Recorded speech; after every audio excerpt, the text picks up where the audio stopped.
अस्सलाम वालेकुम वरहमतुल्लाहि वबरकातुहू। मेरा नाम है डॉक्टर शोएब जावेद। एक नए वीडियो के साथ आपके साथ हाजिर है। हम लोग देखते हैं कि जब बकरी दूध देती है तो उसके थनों में से खून आना शुरू हो जाता है। बाज़ औक़ात मैंने जो ज़्यादा केसेस जो मैंने देखे हैं उनके अंदर ये है कि जब बकरी बच्चे देती है तो उसका दूध कम होता है। जैसे ही हम उसको काली मिर्च और घी देते हैं या फिर उसका ट्रीटमेंट करते हैं मास्टाइटिस का, तो जानवर का दूध आना शुरू हो जाता है और उसके बाद जो है ना वो जानवर के थनों से खून भी आना शुरू हो जाता है। या वो जानवर जो कि हाई मिल्कर हैं, जिनका दूध ज़्यादा है, उनके दूध में भी जो है ना वो ब्लड आना शुरू हो जाता है। तो इसका ट्रीटमेंट क्या करना है, ये क्या वजह बनती है? जो जानवर के रेड ब्लड सेल्स होते हैं ना वो फटते हैं और वो ब्लड की शक्ल के अंदर थनों से जो है ना वो बाहर आते हैं।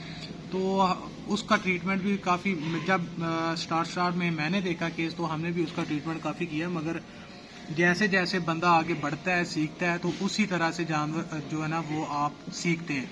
जैसा कि हम भी सीख के नहीं आए थे, हमने भी यहीं से सीखा है। तो इसके लिए आपने सिंपल ट्रीटमेंट करना क्या है? एक तो आपने काली मिर्च और घी जो है ना वो जानवर को स्टार्ट कर देना। जैसे ही आप देखें कि ब्लड आ रहा है तो उसके साथ ही आप थनों के लिए सीरम मिलते हैं, आप वो इस्तेमाल कर लें। और साथ में जो ट्रीटमेंट आपने सिंपल सा ट्रीटमेंट करना है, कोई हाई फाई क्लास का ट्रीटमेंट नहीं करना। आपने सिर्फ सिंपल एक एट्रोपिन का टीका लेना है, वो आपने बॉडी वेट के हिसाब से लगा देना है। वो 5 सीसी लगता है या वो 7 सीसी लगता है, तो वो आपने बॉडी वेट के हिसाब से जानवर को लगा देना है। क्योंकि अडल्ट जानवर होगा, उसको उसकी जो डोज है वो तकरीबन नॉर्मल भी आप लगाएंगे तो 5 सीसी लगेगी।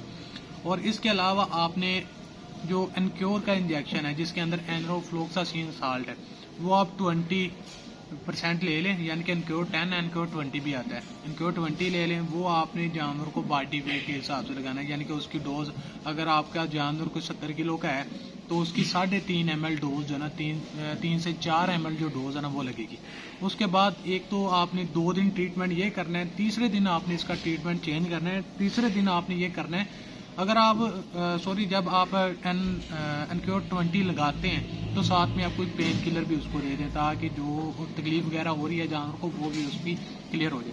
जब आपने तीसरे दिन ट्रीटमेंट करना है, उसके अंदर आपने सिंपल लॉक्सन देना है और साथ में आपने अमोक्सिसिलिन के अंदर जो भी आपके पास इंजेक्शन हो, वो चाहे वो आपके पास क्लेवर्ट हो, चाहे वो आपके पास ट्राईएक्सल हो, पीपीएस हो, या फिर अल्मोक्स एल हो, कोई भी इंजेक्शन एम्कोवैट्स हो, तो वो आपने मोक्सिसिलिन के अंदर कोई भी इंजेक्शन लेना है, वो आपने जानवर को लगा देना है। और जो सिरप होगा जानवर के थनों के लिए जो हम पिलाते हैं, मार्केट से मिलते हैं, होम्योपैथिक भी मिलते हैं हमारे पास, तो वो आपने लेके वो आपने साथ साथ इस्तेमाल कर देना। ये ट्रीटमेंट जो है ना वो आपने 3 से 5 दिन करना है।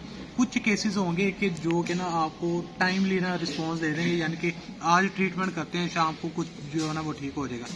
और कुछ केसेस होते हैं जिनके अंदर ब्लड बहुत ज़्यादा आ रहा होता है, तो उनका ट्रीटमेंट मुख्तलिफ होगा। उसके अंदर आपने ट्रांजामिन के इंजेक्शन लेने हैं 500 mg के। वो एक इंजेक्शन बकरी को आपने लगा देना है।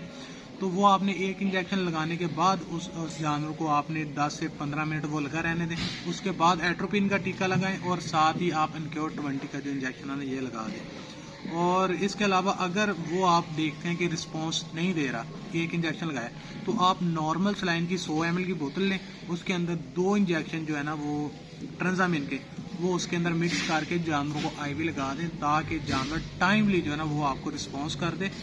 जो भी चीज़ आपके, अगर कोई इंजेक्शन लगाते हैं, आप लगाते हैं सब कट वो इंजेक्शन लगते हैं जो कि जल्द के अमराज के लिए इस्तेमाल होते हैं, या फिर आप ट्रोक्सी वगैरह लगाते हैं सब कट। इसके अलावा जो इंटरमस्कुलर लगते हैं ना वो थोड़ा सा टाइम लेते हैं अपना असर दिखाने में। जो लगाते हैं ना आप नाड़ के अंदर, वेन के अंदर, जो ब्लड के अंदर आप इंजेक्शन देते हैं, तो वो उसी वक्त रिस्पांस करना शुरू कर देता है। तो जैसे ही आप कोई भी इंजेक्शन जो है ना वो आईवी लगाएंगे, वो टाइमली आपको रिस्पांस देगा। यानी कि उसी वक्त जैसे आप लगाएंगे वैसे वैसे आप देखेंगे जानवर जो है ना वो कुछ ही घंटों के अंदर आपको रिस्पांस दे देगा। तो ये थी एक छोटी सी इन्फॉर्मेटिव वीडियो। आज तक के लिए इतने, दुआ में याद रखें, 5 वक्त नमाज अदा करें। अल्लाह हाफ़िज़।